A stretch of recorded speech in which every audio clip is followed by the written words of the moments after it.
শমশেরগঞ্জের হিংসার ঘটনায় ঘরছাড়ারা ঘরে ফিরেছেন রবিবার সন্ধ্যায়। নিজে দাঁড়িয়ে থেকে বিষয়টি দেখভাল করেছেন জঙ্গিপুরের সাংসদ খলিলুর রহমান। কিন্তু কংগ্রেস ওয়ার্কিং কমিটির অন্যতম সদস্য অধীর চৌধুরী সোমবার দাবি করেন আক্রান্তদের জোর করে আনা হচ্ছে সরকারের মুখ বাঁচানোর জন্য, অথচ তাদের ঘর বাড়ি কিছুই নেই। যারা তাদের আশ্রয় দিয়েছিলেন তাদের উপর পুলিশ অত্যাচার করছে। পুলিশের ভয় দেখিয়ে ফিরিয়ে আনা হয়েছে। এক, যারা আশ্রয় দিয়েছিল তাদের বিরুদ্ধে মিথ্যা কেস লাগিয়ে সেই এলাকার মানুষকে ভীত সন্ত্রস্ত করে এই সমস্ত মানুষকে ফিরিয়ে আনা হয়েছে। তাদের না আছে ঘর, না আছে চুলো, না আছে আকাশের মাথার উপরে ছাদ। এই জায়গায় তাদেরকে ফিরিয়ে আনা হয়েছে শুধুমাত্র এই সরকার তার বিশ্বাসযোগ্যতা প্রমাণ করার জন্যে। আপনাদের আরও বলে রাখি, প্রথম দিন থেকে আমি বলে এসেছিলাম যে মমতা ব্যানার্জি আপনি কেন এখানটায় ভিজিট করতে আসছেন না, আপনি কেন সেই সমস্ত পরিবারের সঙ্গে, আক্রান্ত পরিবারের সঙ্গে দেখা করতে আসছেন না, আপনি কেন সেই সমস্ত মৃত পরিবারের সঙ্গে দেখা করতে আসছেন না। আমি কিন্তু বারবার করে দাবি করেছিলাম।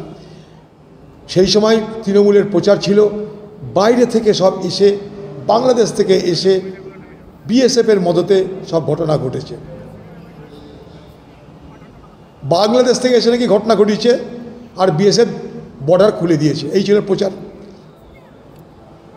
কিন্তু জানবেন একটা জিনিস, যে পুলিশ সর্বাগ্রে অর্থাৎ সর্বাগ্রে পুলিশ জানতে পারে কোনো ঘটনার অপরাধী কারা এবং সে অপরাধের উৎপত্তিস্থল কোথায়।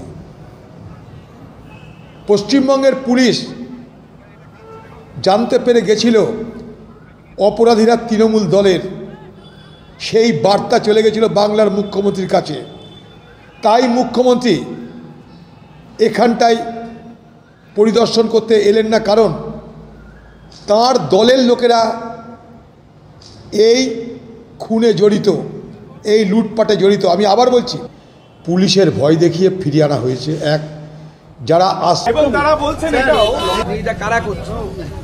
আজকে কেন স্থানীয় মানুষরা বলছে, তাদেরকে বলা হচ্ছে যে বিএসএফ সরে গেলে তোদের দেখে নেওয়া হবে, তোদের বাপ সরে গেলে তোদের দেখে নেওয়া হবে। আর বিএসএফ ক্যাম্প কোথায় হবে না হবে, তার জমিটা তো রাজ্য সরকারের, মালিক তো জমির মালিক তো রাজ্য সরকার। বিএসএফ বর্ডার এলাকায় নিজের ক্যাম্প তৈরি করতে পারে, কিন্তু সেই জায়গাও রাজ্য সরকারের কাছ থেকে কেনা, বিএসএফ রাজ্য সরকারের কাছ থেকে নেয়া। গোটা প্রদেশে অর্থাৎ আমাদের এই পশ্চিমবঙ্গে জমির মালিক হচ্ছে রাজ্য সরকার। রেল হোক, বিএসএফ হোক, কেউ যদি কিছু করতে চায় রাজ্য সরকারের কাছ থেকে জমি কিনে তাকে করতে হয়। এইভাবে মানুষকে বোকা বানাবেন না। তৃণমূল কংগ্রেসের যারা এসেছিলেন প্রতিনিধি দলে, হয় তারা মূর্খ জানেন না, অথবা পরে জেনে শুনেও বোকামি করছেন বা লোককে বোকানো বানানোর চেষ্টা করছেন। মোটামুটি সেই কথাই বলে আসছি, আপনি ফিরিয়ে আনবেন আনুন, কিন্তু তারা থাকবেটা কোথায়, বাড়িটা কোথায়, বাড়িটা তৈরি করে দিন। হ্যাঁ, সবাইকে জোর করে নিয়ে আসা হয়েছে, মুখ্যমন্ত্রীর আদেশে এটা হয়েছে।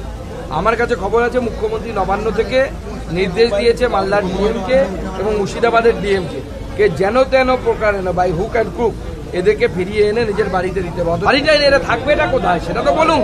মুখ্যমন্ত্রীর কাছে আমি এই প্রশ্নটা করতে চাই যে আপনি ফিরিয়ে আনতে বলছেন ভালো কথা, কিন্তু এরা থাকবেন কিভাবে। এবং তারা বলছেন এটাও এটা কারা করছে। আজকে কেন স্থানীয় মানুষরা বলছে, তাদেরকে বলা হচ্ছে যে বিএসএফ সরে গেলে তোদের দেখে নেওয়া হবে, তোদের বাপ সরে গেলে তোদের দেখে নেওয়া হবে।